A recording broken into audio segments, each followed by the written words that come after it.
Hola a todos, esta es la lectura número 56 del libro Revelación siglo XXI. Dos dioses, dos reinos, dos Cristos, el libro de la verdad, escrito por Jesús Agudelo. Vamos a continuar nuestra lectura en la página 699. Y eso es porque, como el nuevo Hijo del Hombre también viene para salvar, su nombre tiene que ser Jesús, porque el único nombre bajo el cielo dado a los hombres en que se puede ser salvo es el nombre de Jesús. Mateo 18:11. Porque el Hijo del Hombre ha venido para salvar lo que se había perdido. Eso significa que el Hijo del Dios Todopoderoso de la nueva tierra también se llama Jesús, porque Jesucristo dijo que Él haría las cosas igualmente como se las vio hacer a su Padre. Y eso también significa que el Padre Celestial de Jesucristo también se llama Jesús. Veamos. Filipenses 2:5. Haya pues en vosotros este sentir que hubo también en Cristo Jesús, el cual siendo en forma de Dios no estimó el ser igual a Dios como cosa a que aferrarse, sino que se despojó a sí mismo, tomando forma de siervo, hecho semejante a los hombres, y estando en la condición de hombre, se humilló a sí mismo, haciéndose obediente hasta la muerte y muerte de cruz. Por lo cual Dios también le exaltó hasta lo sumo y le dio un nombre que es sobre todo nombre, para que en el nombre de Jesús se doble toda rodilla de los que están en los cielos y en la tierra y debajo de la tierra. El apóstol Pablo dice que Dios exaltó a Cristo Jesús dándole un nombre que está sobre todo nombre. Y el único nombre que puede estar por encima de todo nombre es el nombre de Dios, porque Dios es el ser que está por encima de todo ser.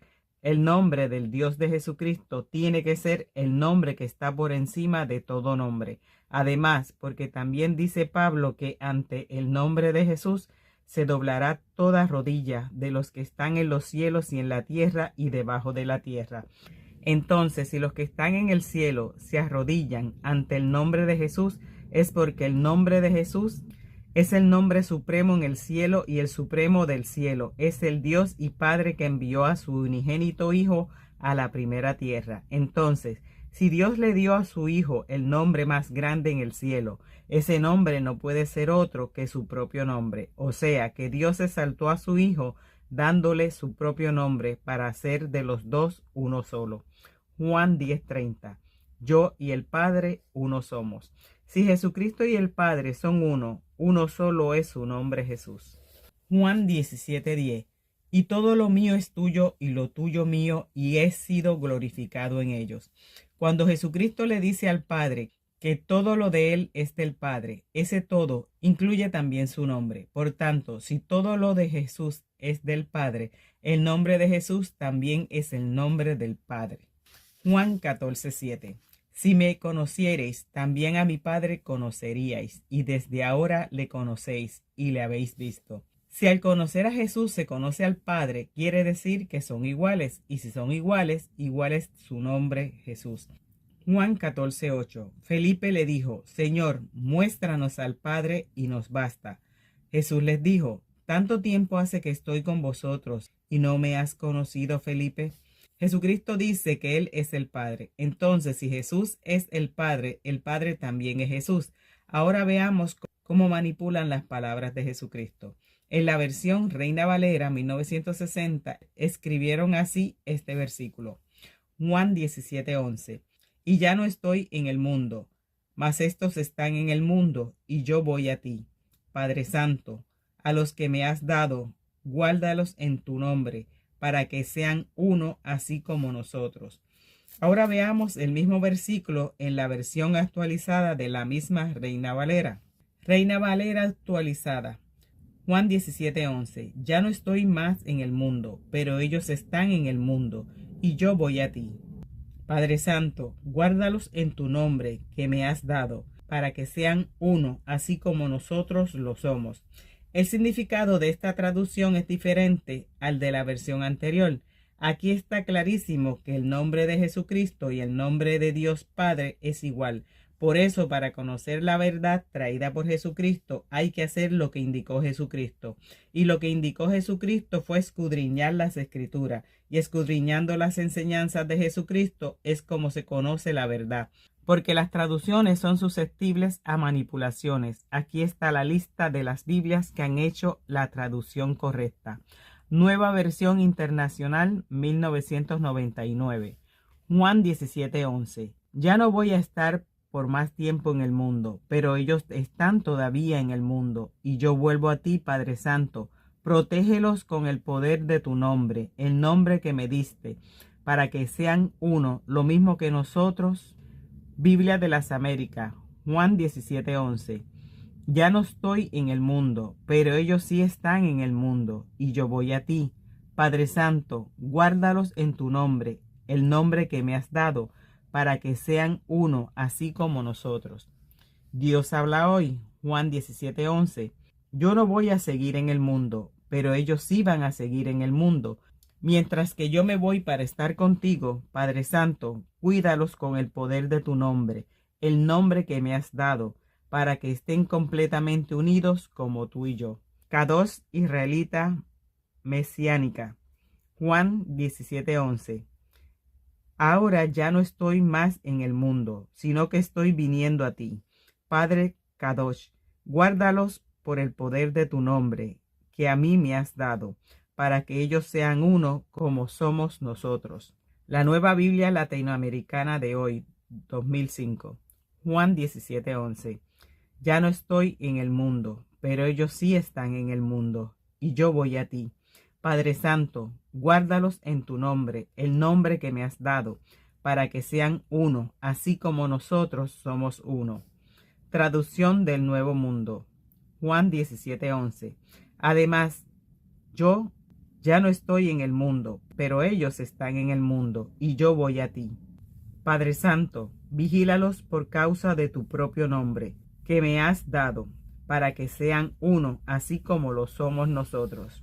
Es curioso que la Biblia de los Testigos del Dios de los Judíos, llamada Traducción del Nuevo Mundo, haya hecho la traducción correcta, ya que con esto están reconociendo que el nombre de Dios Padre es Jesucristo y no el nombre del Dios de ellos. Así queda probado que los testimonios entregados por Jesucristo, que el nombre de su Dios y Padre Celestial es Jesús.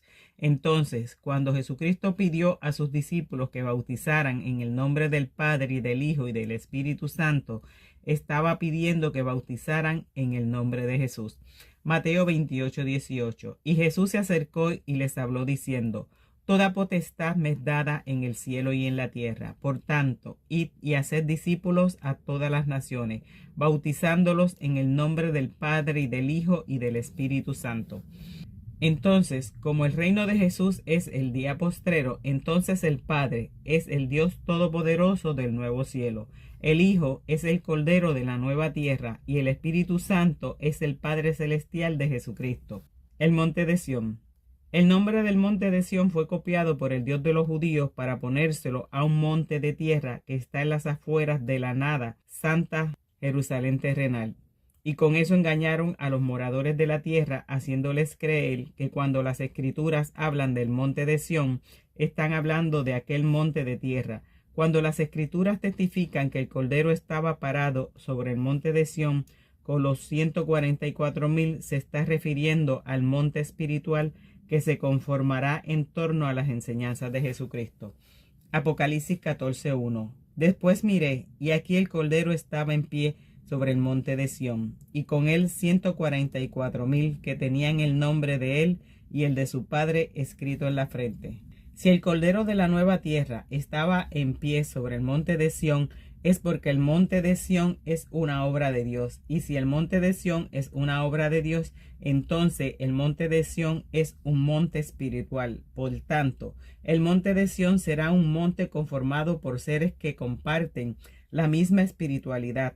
Los 144,000 tienen el nombre del Cordero y de su Padre escrito en la frente, porque fueron marcados con el sello que recibieron del quinto ángel. Y según lo que hemos aprendido con este manuscrito, estos escogidos de Dios recibirán el reino en el milenio para conformar un monte que cubra toda la tierra con discípulos de Jesucristo. Daniel 2:34.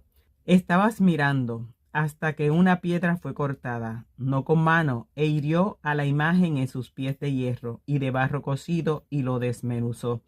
Entonces fueron desmenuzados también el hierro, el barro cocido, el bronce, la plata y el oro, y fueron como tamo de las eras del verano, y se los llevó el viento sin que de ellos quedara rastro alguno. Mas la piedra que hirió a la imagen fue hecha un gran monte que llenó toda la tierra.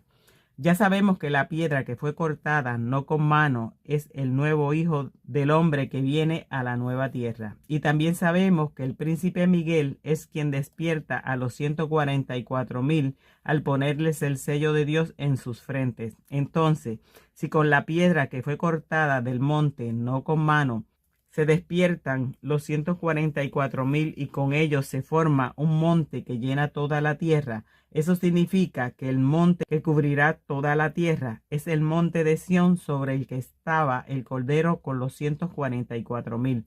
O dicho de otra forma, así como cada uno de los 7 montes sobre los que se sienta la gran ramera eran los súbditos que había gobernado cada rey, asimismo el monte de Sión son los gobernados durante el milenio con las enseñanzas de Jesucristo, porque el apóstol Juan en su visión apocalíptica vio al Cordero con los 144,000 parados sobre el monte de Sión. Por eso Jesucristo pidió que se escudriñaran las escrituras, porque por más que el Dios de los judíos haya copiado los nombres de las obras de Dios para ponérselo a sus abominables obras en las escrituras, está toda la información para que las ovejas, el nuevo Hijo del Hombre apartó a la derecha, escuchen su voz y puedan descubrir las enormes diferencias que existen entre el reino de los cielos predicado por Jesucristo y lo que formaron en la primera tierra, los reyes de la tierra que están representados en la estatua de Nabucodonosor.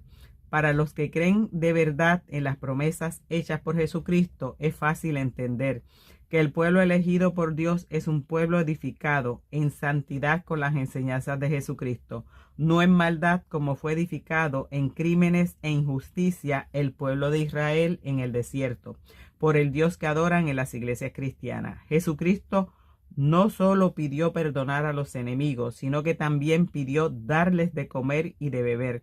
Esa es una abismal diferencia con lo que le ordena a su pueblo el Dios de los judíos, que pide matar a los enemigos a filo de espada. Jesucristo pidió perdonar hasta 70 veces 7 a la misma persona. El Dios que adoran los cristianos no perdona nunca, porque las escrituras testifican que aquel Dios no perdona ni hasta la 4ª generación. Jesucristo pide a los que quieran conformar su pueblo santo que sean misericordiosos como su Padre que está en el cielo es misericordioso. En cambio, el Dios que adoran en las iglesias cristianas, cuando ordena a su pueblo matar a machetazos pueblos enteros, les prohíbe tener misericordia, ni siquiera con los niños de pecho. Jesucristo pidió que se amaran los unos a los otros. El Dios ante el que se arrodillan los cristianos pide que se maten los unos a los otros, aunque sean su hermano, su padre o su mejor amigo. Para conocer la diferencia entre la santidad y la maldad no se necesitan escrituras, solo se necesita lógica. Nadie, aunque se haga llamar Dios, puede edificar en santidad ordenando matar, ordenando venganza o exigiendo no tener misericordia, porque si de esa manera se formaran los santos, entonces todos los criminales, los genocidas, los terroristas, los mafiosos que ordenan matanzas de familias enteras serían santos. El mundo entero cayó en el engaño del Dios de los judíos, pues este Dios prometió a su pueblo que haría de ellos una nación santa y les enseñó a robar, a matar, a violar niñas vírgenes, a no tener compasión con nadie, a no perdonar, a maldecir, a mentir, a tomar venganzas, a fornicar, a cometer adulterio. Pero lo peor de todo es que los cristianos, que sobrepasan los 2.000 millones de personas, están convencidos que aquella mentira sobre la santidad prometida por el Dios de los judíos es verdad, y están convencidos que el pueblo judío, matando a machetazos pueblos enteros, violando niñas, cometiendo genocidios, robando y no teniendo misericordia ni con los niños de pecho, es el pueblo elegido de Dios.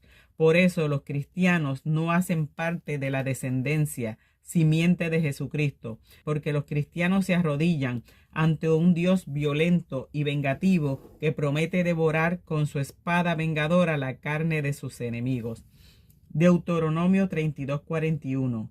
Si afilare mi reluciente espada y echare mano del juicio, yo tomaré venganza de mis enemigos y daré la retribución a los que me aborrecen.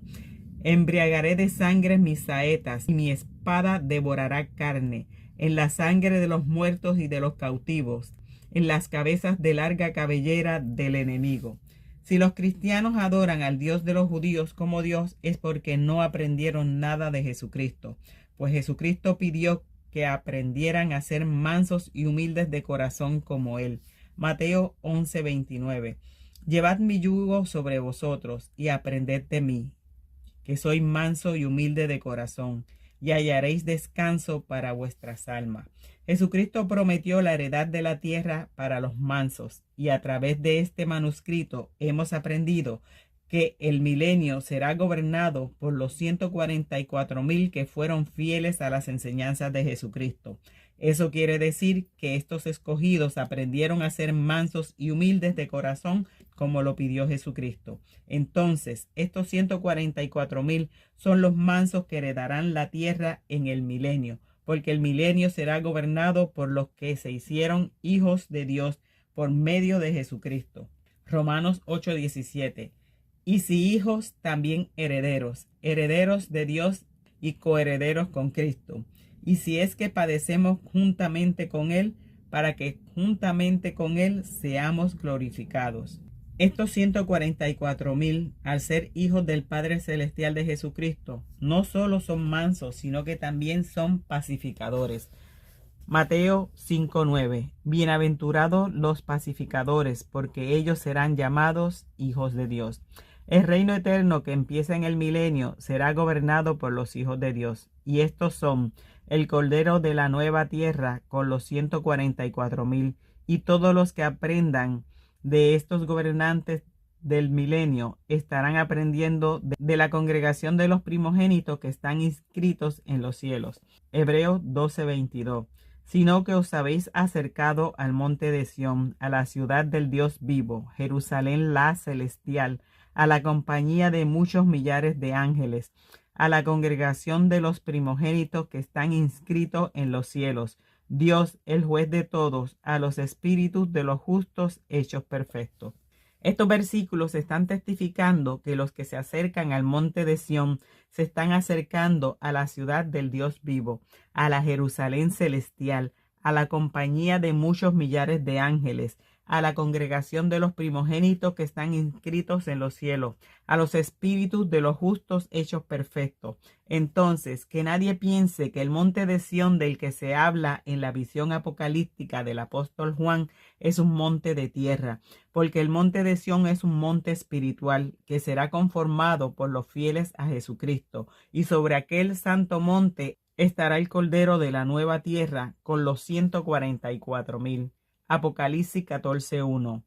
Después miré, y aquí el Cordero estaba en pie sobre el monte de Sión, y con él 144,000, que tenían el nombre de él y el de su Padre escrito en la frente.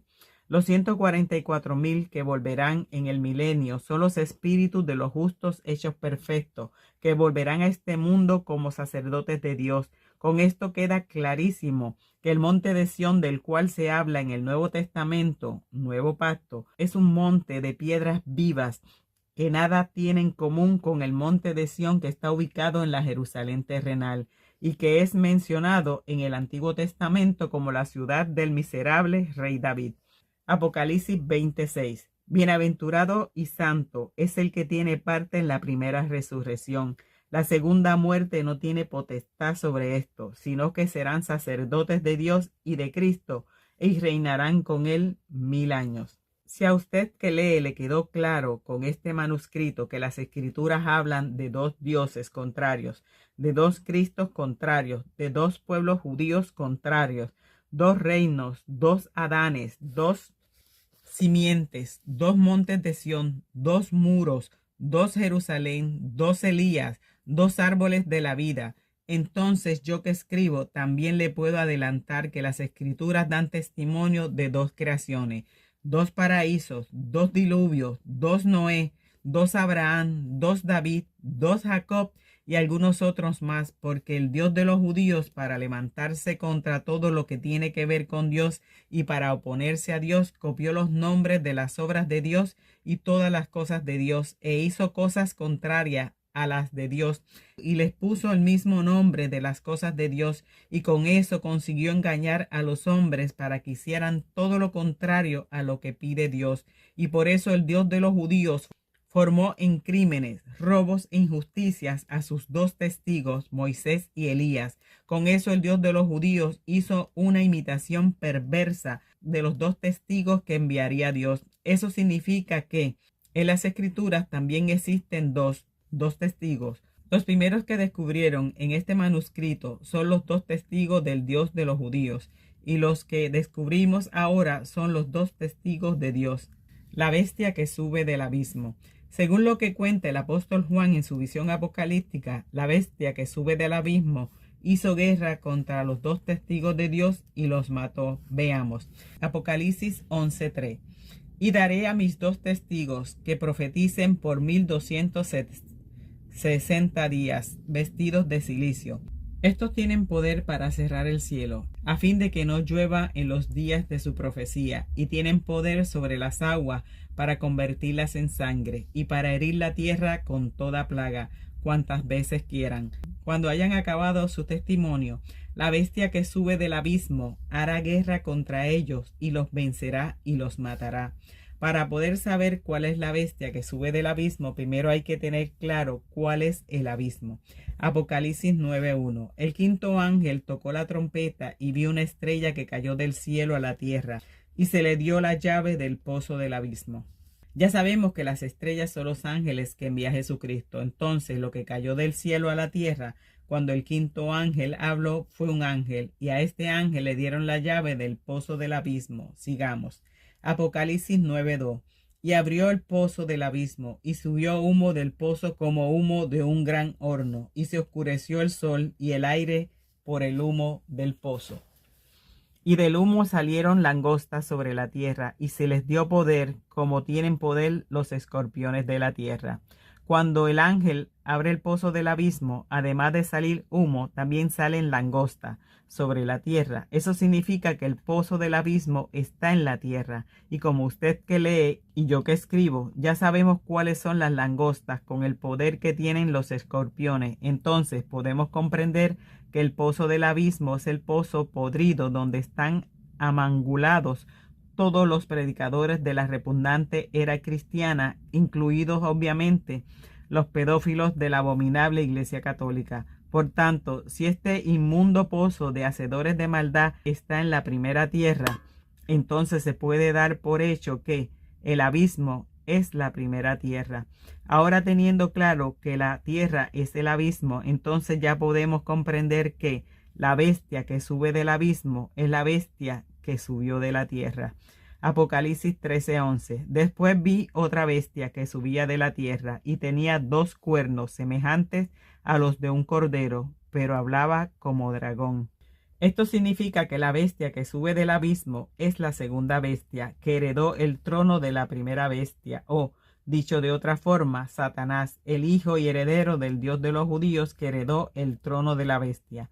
Es la bestia que sube del abismo, por tanto, es Satanás el encargado de hacer guerra contra los 2 testigos de Dios y matarlos, pero Satanás no los matará directamente, porque al ser Satanás el hijo y heredero del Dios de los judíos, es porque Satanás es idéntico al Dios de los judíos. Y recordemos que el Dios de los judíos, para poder descargar toda su crueldad con la que llenó de pestes un país entero y para poder matar a todos los primogénitos, manipuló a la mente del faraón de Egipto, que era el hombre con más poder en la tierra en ese momento. Entonces, como Satanás heredó toda la naturaleza criminal del Dios de los judíos, también Satanás, manipulando en aquella época las mentes de los hombres con más poder en la tierra, como Poncio Pilato y Nerón, el emperador de Roma, consiguió hacer guerra y matar al primer hijo del hombre, que fue el primer testigo de Dios en la primera tierra.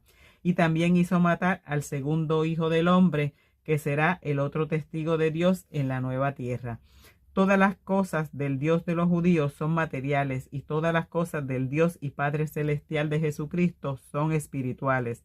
Por eso cuando Moisés y Elías hirieron la tierra con toda plaga y cerraron el cielo para que no lloviera, aquello fue de forma material o física, pero cuando se trata de los dos testigos de Dios, aquello sucede de forma espiritual, porque durante el tiempo que Jesucristo estuvo rindiendo su testimonio sobre el reino de los cielos, a partir de ese momento ya no llovió ninguna enseñanza del cielo donde están Abraham, Isaac y Jacob, porque Jesucristo con sus enseñanzas cerró aquel cielo, y cuando venga el que tiene semejanza con el Hijo del Hombre a la tierra nueva, volverá a cerrar aquel cielo que las iglesias cristianas mantienen abierto, yendo en contravía de las enseñanzas de Jesucristo. Por eso dice la profecía que los dos testigos de Dios tienen poder para cerrar el cielo para que no llueva.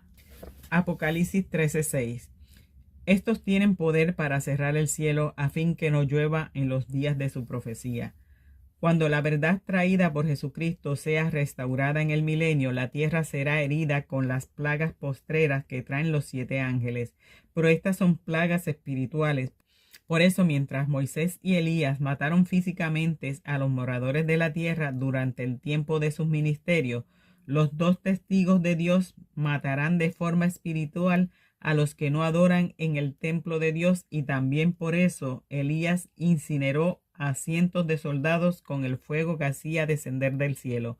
Pero el fuego que sale de la boca de los dos testigos de Dios es fuego que arde delante del trono de Dios, y que son los 7 espíritus de Dios enviados por toda la tierra.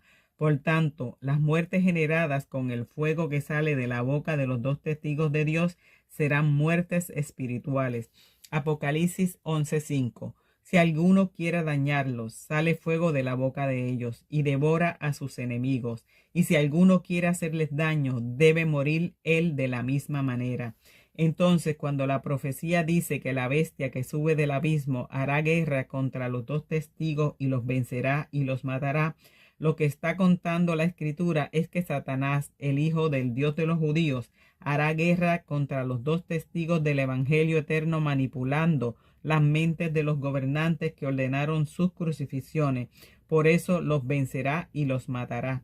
Apocalipsis 11:8. Y sus cadáveres estarán en la plaza de la grande ciudad, que en sentido espiritual se llama Sodoma y Egipto, donde también nuestro Señor fue crucificado. Aquí no se está hablando de la crucifixión de Jesucristo, sino de la crucifixión del apóstol Pedro. Por tanto, cuando la profecía dice que los cadáveres de los dos testigos de Dios estarán en la plaza de la grande ciudad, que en sentido espiritual se llama Sodoma y Egipto, donde también nuestro Señor fue crucificado, se está refiriendo a la ciudad de Roma, donde fue crucificado el Cordero de la nueva tierra, porque Él es el Señor de señores en el día del Señor. Apocalipsis 17:14. Pelearán contra el Cordero y el Cordero los vencerá, porque Él es Señor de señores y Rey de reyes. En la ciudad de Roma no solo permanece el cadáver del Cordero de la nueva tierra, sino que también permanece el cadáver del Cordero de la primera tierra, que mataron no por sí en el concilio de Nicea. Eso significa que los 1270 días que los dos testigos de Dios profetizan vestidos de cilicio son los mismos 1270 días que se le dieron a la bestia para actuar en la primera tierra. Y eso también significa que el vestido de cilicio con el que profetizan los dos testigos de Dios es el vestido de la gran ramera, la religión judeocristiana, con la que arroparon a los dos testigos de Dios en el concilio de Nicea. Vamos a dejar esta lectura hasta aquí. Llegamos hasta la página 708. Si les están gustando estas lecturas, denle me gusta, suscríbanse, visiten el canal del autor de este libro, Revelaciones para Hijos de la Luz.